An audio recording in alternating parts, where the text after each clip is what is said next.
গ্রামের পূর্ব দিকে একটা পুকুর আছে। সূর্য ডোবার পর যেখানে কেউ আর নামে না।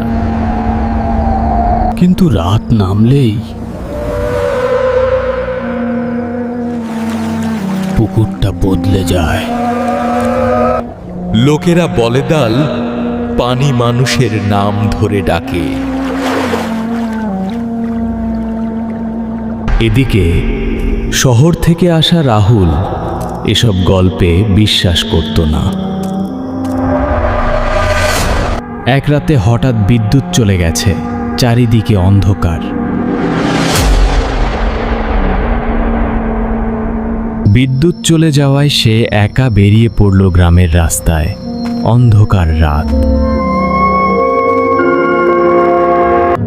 নিজের অজান্তেই চলে আসলো পুকুর ঘাটের দিকে।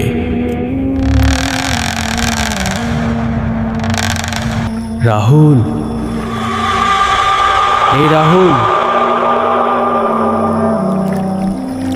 এসেছিস? গলাটা রাহুলের কাছে খুব পরিচিত লাগছে।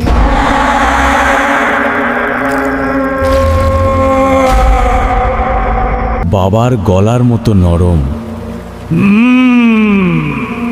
হ্যাঁ, এটা তো তার বাবার কণ্ঠ। পানির ভেতর কেউ দাঁড়িয়েছিল না, অস্পষ্ট কিছু না। রাহুল ভয় পায়। এটা কি? কি এটা? আমি যেতে পারবো না। কি হলো? কে ওখানে? কোথায় গেল? না, কেউ নেই। আমি তো কিছু দেখতে পাচ্ছি না। রাহুল অবাক। হ্যাঁ, মহিলার চোখ দুটো অস্বাভাবিকভাবে জ্বলছিল। ভেজা সাদা শাড়ি, মুখ ঢাকা লম্বা চুলে। রাহুল সে পালাতে চেয়েছিল, কিন্তু পারল না। একবার নিয়ে গেলে আর ফিরে আসা যায় না।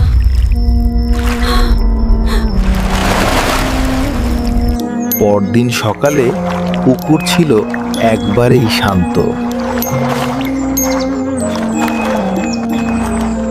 ঘাটে পড়ে আছে শুধু স্যান্ডেল পাই, কিন্তু রাহুল ছিল না। আজও গভীর রাতে পুকুর ঘাট নাম ধরে ডাকে, আয় আয় আয়। এভাবেই রাহুলের মতো লোকেরা হারিয়ে যায় অজানা রহস্যে।